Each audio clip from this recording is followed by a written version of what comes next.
who will be in the minority and thus have no say.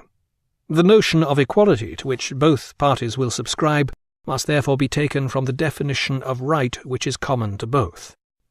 Politics, 1318a, 19-28. The objects of mathematics are not substances in any higher sense than things.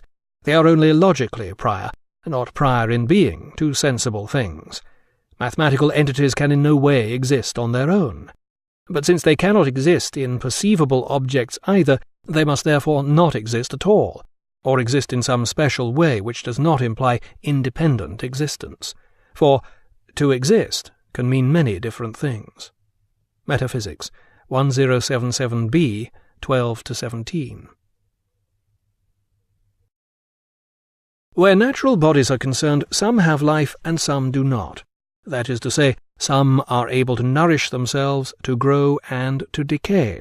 Thus every living natural body, which must be substance, must also be a complex substance. But since it is a body of a particular kind, that is to say, it has life, the body cannot be soul. For a body is a subject, not something predicated to a subject, and is thus matter. The soul is therefore substance in the sense that it is the form of a natural body, which potentially has life. Substance in this sense is actuality. In this way the soul is the actuality of the living body, but actuality has two senses, which are similar to the possession of knowledge and the use of knowledge. The actuality of which we are speaking is similar to the possession of knowledge, for both sleeping and waking require the presence of a soul, and waking is like the use of knowledge, whereas sleeping is similar to the possession of knowledge without using it. De Anima, 412a, 17-26. It is obvious that there are causes, and many of them. These are discovered when we begin by asking, why did this happen? This leads us back to several basic questions. When faced with unchangeable things, we are left asking, what is it? For example, in mathematics, it all comes down to the definition of a straight line, or number, or some such. Or in other cases, we might be led to ask, what brought about this change? As for instance in, why did these people go to war? The answer here could be, because of border raids. Or it could be because what the thing itself is for. In other words, they fought for dominion.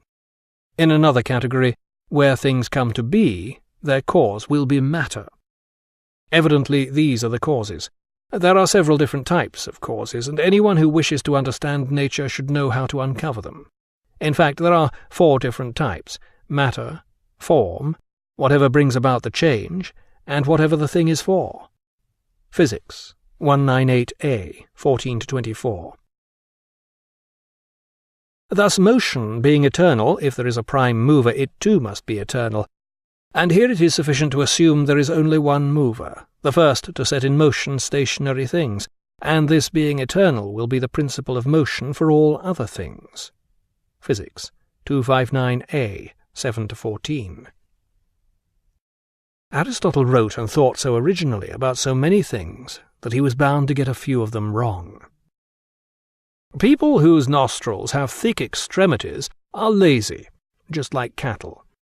Those who have thick ends to their noses are insensitive, just like boars. On the other hand, people who have sharp-ended noses are easily angered, much like dogs. However, those with round, flat ends to their noses are magnanimous in the same way as lions. People with thin tips to their noses are like birds, but when their nose is hooked and juts out straight from their forehead, they are liable to shameless behavior, just like ravens. Physiognomics, 6, 28-32. Aristotle did much to establish scientific investigation and categorization. His achievements are astonishing, especially when one considers much of the current evidence and material in this field, some of which he recorded. In Arabia there is said to be a species of hyena which paralyzes its prey by its mere presence. If this hyena steps into the shadow of a man, it not only paralyzes him, but renders him completely dumb. There are 2 rivers in Euboea. The cattle that drink from the one, called Cerbes, turn white, and those that drink from the one called Neleus turn black. The river Rhenus flows in the opposite direction to other rivers, running to the north where the Germans live. In the summer its waters are navigable, but in the winter it is frozen with ice, so that the people can walk on it, like land. On Marvellous Things Heard, 145-168. For centuries, many of Aristotle's contributions to philosophy were considered sacrosanct. His truths were eternal truths which could never be denied. But the advent of modern philosophy led to the gradual discarding of Aristotelian thought.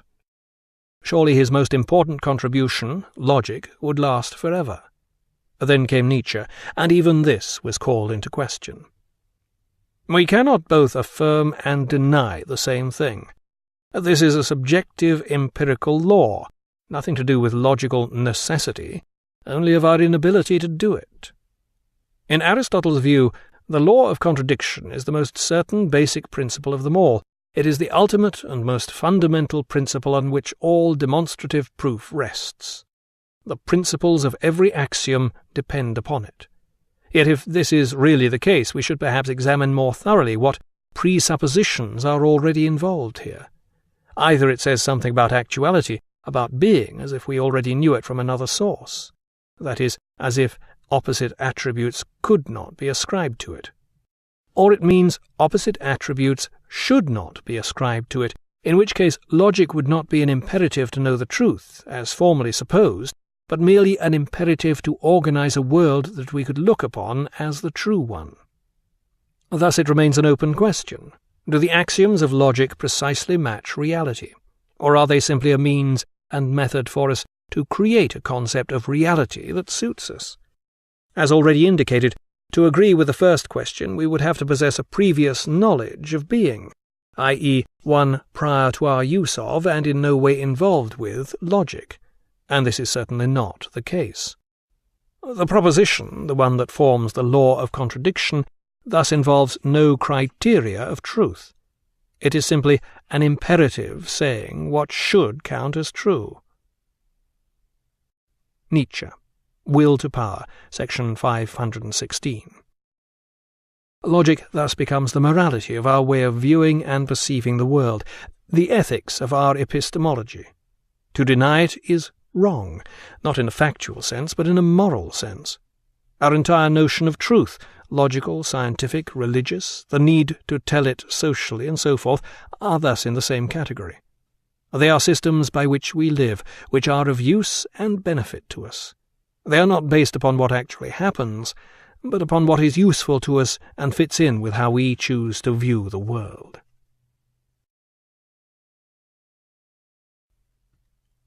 Chronology of Aristotle's life. 384 BC. Aristotle born at Stagira on the Chalkidiki Peninsula in northern Greece. 367 BC. Enters Plato's Academy in Athens, where he remains for 20 years. 347 BC. Leaves Athens after not being appointed head of the Academy on the death of Plato, and takes up residence at the court of Hermias, of Atanius in Asia Minor. 347 BC. Marries Pythias. 344 BC. Leaves for nearby island of Lesbos, where he settles at Mytilene. 343 BC. Becomes tutor to the young Alexander the Great. 339 BC. Retires to Stagira. 335 BC. Returns to Athens and founds the Lyceum as a rival to the Academy. 323 BC. Anti-Macedonian feeling in Athens on the death of Alexander causes Aristotle to flee. He takes up residence at Chalkis on the island of Euboea. 322 BC. Dies on Euboea, aged 63. Chronology of Aristotle's era. 390 BC. Defeat of Rome by the Gauls halts Roman expansion. 380 BC. Death of comic playwright Aristophanes. 367 BC. Rule by consulship established in Rome. Death of Dionysius I, tyrant of Syracuse, and subsequent brief return of Plato to Sicily. 361 to 360 BC. Plato's third trip to Sicily. 353 BC.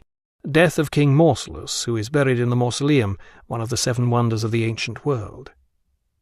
348 BC, Second Treaty between Rome and Carthage. 347 BC, death of Plato. 335 BC, Alexander the Great succeeds his father, Philip II, and sets out on his career of conquest. 326 BC, Alexander the Great reaches the gateway to India, his empire stretching at its farthest limit from the Adriatic to beyond the Indus. 323 BC, death of Alexander the Great and the ensuing breakup of his empire.